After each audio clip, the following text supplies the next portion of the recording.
ಓಂ ಶಾಂತಿ. ನಮಸ್ಕಾರ ಎಲ್ರಿಗೂ. ನನ್ನ ಹೆಸರು ಅರುಣ್ ಮೂರ್ತಿ ಅಂತ, ದಾವಣಗೆರೆಯಲ್ಲಿ ಇರ್ತೀನಿ. ವೃತ್ತಿಯಲ್ಲಿ ಆರೋಗ್ಯ ನಿರೀಕ್ಷಣಾಧಿಕಾರಿಯಾಗಿದ್ದೆ. ಈ ಒಂದು ರಾಜಯೋಗ ಕಾರ್ಯಕ್ರಮಕ್ಕೆ ಅಂದರೆ ಕೋರ್ಸ್ನ ತಗೊಳ್ಳಿಕ್ಕೆ ನನಗೆ ಪ್ರೇರೇಪಣೆಯಾಗಿದ್ದು ರುದ್ರೇಶ್ ಅಣ್ಣನವರು. ರುದ್ರೇಶ್ ಅಣ್ಣನವರ ಒಂದು ಫೋನ್ ಕರೆ ಮುಖಾಂತರ ನಾನು ಈ ಒಂದು ಕಾರ್ಯಕ್ರಮಕ್ಕೆ ಅಥವಾ ಈ ಒಂದು ರಾಜಯೋಗ ಕೋರ್ಸ್ಗೆ ಜಾಯ್ನ್ ಆದೆ.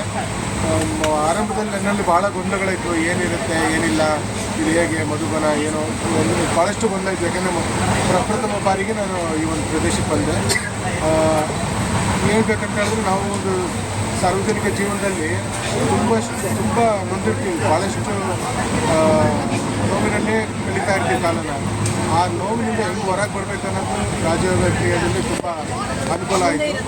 ಆಮೇಲೆ ಮನುಷ್ಯನ ಜನ್ಮ, ಆತ್ಮ, ಆ ಕನೆಕ್ಟಿವಿಟಿ ಬಗ್ಗೆ ತುಂಬ ಅತ್ಯುತ್ತಮವಾಗಿ ಹೇಳ್ಕೊಟ್ರು. ಯಾಕಂದರೆ ನಾವು ಈ ಶರೀರದ ಒಂದು ಬಟ್ಟೆಯನ್ನು ಧರಿಸಿ ಬಂದಿರತಕ್ಕಂಥ ಆತ್ಮ ನಾವು.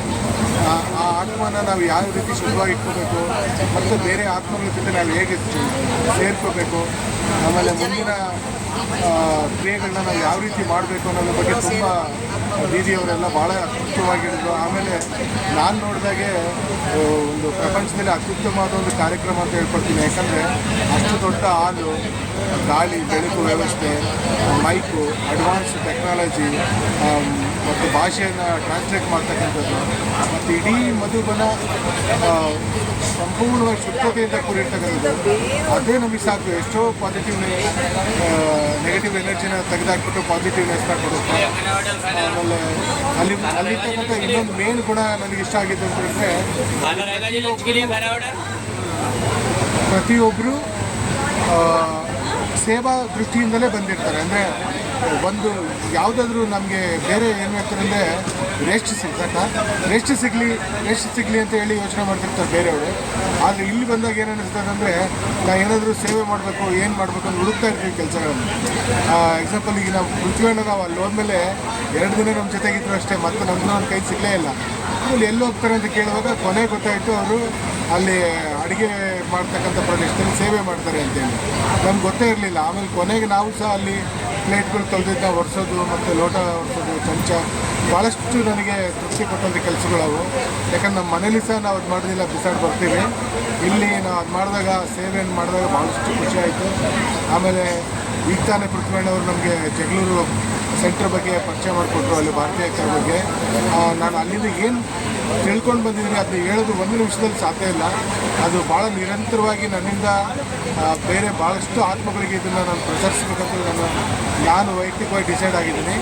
ಮತ್ತು ನನಗೆ ಇಡೀ ಎಲ್ಲ ಪ್ರಪಂಚನೂ ಬದಲಾಯಿಸೋಕ್ಕಾಗಲ್ಲ. ಆದರೆ ನನ್ನ ಒಂದು ಪುಟ್ಟ ತಾಲೂಕು, ಜಗಳೂರು ತಾಲೂಕು ಏನಿದೆ, ಅಲ್ಲಿರ್ತಕ್ಕಂಥ ಸೆಂಟ್ರು ಭಾರತೀಯ ಅಕ್ಕವರ ಜೊತೆ ಸೇರಿ ಅಲ್ಲಿರ್ತಕ್ಕಂಥ ಕಾರ್ಯಕ್ರಮಗಳಲ್ಲಿ ಎಲ್ಲ ಸೇವಾದಾರಿಯಾಗಿ ನಾನು ಸಂಪೂರ್ಣವಾಗಿ ತೊಡಸ್ಕೊಳ್ತೀನಿ ಅಂತ ಹೇಳ್ತಾ, ಇನ್ನೂ ಹೆಚ್ಚು ಹೇಳ್ಬೇಕನ್ನಿಸುತ್ತೆ, ಆದರೆ ಇಷ್ಟು ಸಾಕು ಅನಿಸುತ್ತೆ. ಯಾಕಂದರೆ ಸಮಯ ಇದನ್ನು ಹೆಚ್ಚು ತೊಗೊಳಲ್ಲ ನಾನು. ಬಟ್ ಏನಂದರೆ, ನಾವು ಅಲ್ಲಿ ಕಲ್ತು ಬಂದಿದ್ದನ್ನ ಮರೆಯೋದು ಭಾರಿ ಸುಲಭ. ಆ ಪ್ರೇಕ್ಷಣೀಯ ಸ್ಥಳಗಳನ್ನ ನಾವು ಅಷ್ಟೊಂದು ನೋಡಿದೆ. ನನಗೀಗ ಫೋಟೋ ನೋಡಿ ಹೇಳ್ಬೇಕಾಗುತ್ತೆ, ಯಾಕಂದರೆ ಅವ್ನು ಮರ್ತೇ ಬಿಟ್ಟೆ ನಾನು. ಅಲ್ಲಿ ನನ್ನ ನೆನ್ಪಿಟ್ಕೊಂಬಂದಿದ್ದು ಒಂದೇ ಪೀಸ್, ಶಾಂತಿ, ನೆಮ್ಮದಿ, ಒಂದು ಸಹೋದರತ್ವ, ಅಕ್ಕ ತಂಗಿ. ನಾವು ಏನು ಇದುವರೆಗೂ ನಮ್ಮ ಕೆಟ್ಟ ಕರ್ಮಗಳನ್ನ ಮಾಡಿದ್ವಿ, ನಾನು ಬಾಬನ ಹತ್ರ ಅಷ್ಟೇ ಬೇಡ್ಕೊಂಬಂದೆ.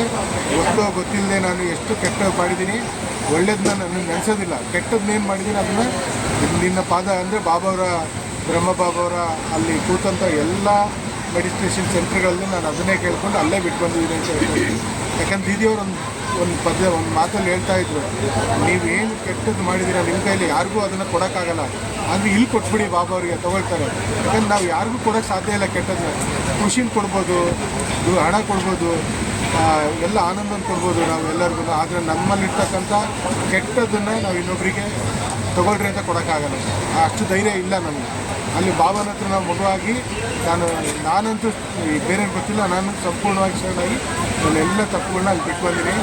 ನನ್ನ ಮುಂದಿನ ಜೀವನದಲ್ಲಿ ಶಾಂತಿಯುತವಾಗಿ ಸಹೋದರತರ ನೋಡಿಕೊಂಡು ಸಮಾಜದಲ್ಲಿ ಒಳ್ಳೆಯ ಆತ್ಮವಾಗಿ ಒಳ್ಳೆಯ ಸಂದೇಶಗಳನ್ನ ಸಾರ್ತಾ ಬದುಕಬೇಕಂತ ಆಸೆ ಪಡ್ತೀನಿ. ಧನ್ಯವಾದ. ನೀವು ಮೆಡಿಕಲ್ ವೃತ್ತಿಯಲ್ಲಿ ಇದ್ದೀರಾ, ಈಗ ಈ ರಾಜಯೋಗ ಮೂಲಕ ನಿಮಗೆ ಏನು ಫೀಲ್ ಆಯಿತು?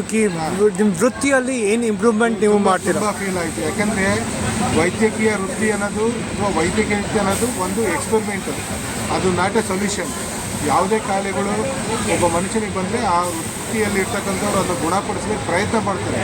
ಆದರೆ ಇಂಥದ್ದೇ ಸಂಪೂರ್ಣ ನೀನು ಗುಣ ಆಗ್ತದೆ ಅಂತ ಹೇಳೋಕ್ಕೆ ಸಾಧ್ಯ ಇಲ್ಲ. ಆದರೆ ರಾಜಯೋಗದಲ್ಲಿ ನಾವು ಬಾಬಾನ ನೆನೆಸ್ಕೊಂಡು ಆ ಒಂದು ಧ್ಯಾನ ಮುದ್ರೆಯಲ್ಲಿ ಹೋಗಿ ನಾವು ಜ್ಯೋತಿನ ಪ್ರಯತ್ನ ಮಾಡಿದ್ರೆ ನಮ್ಮ ದೇಹದಲ್ಲಿ ಏನಾಗ್ತದೆ, ನಮ್ಮ ಮುಂದೆ ಏನಾಗ್ತದೆ ನಾವು ತಿಳ್ಕೊಬೋದು ಅನ್ನೋದನ್ನ ರಾಜಯೋಗದಲ್ಲಿ ನಾವು ಅರ್ಥ ಮಾಡ್ತೀವಿ.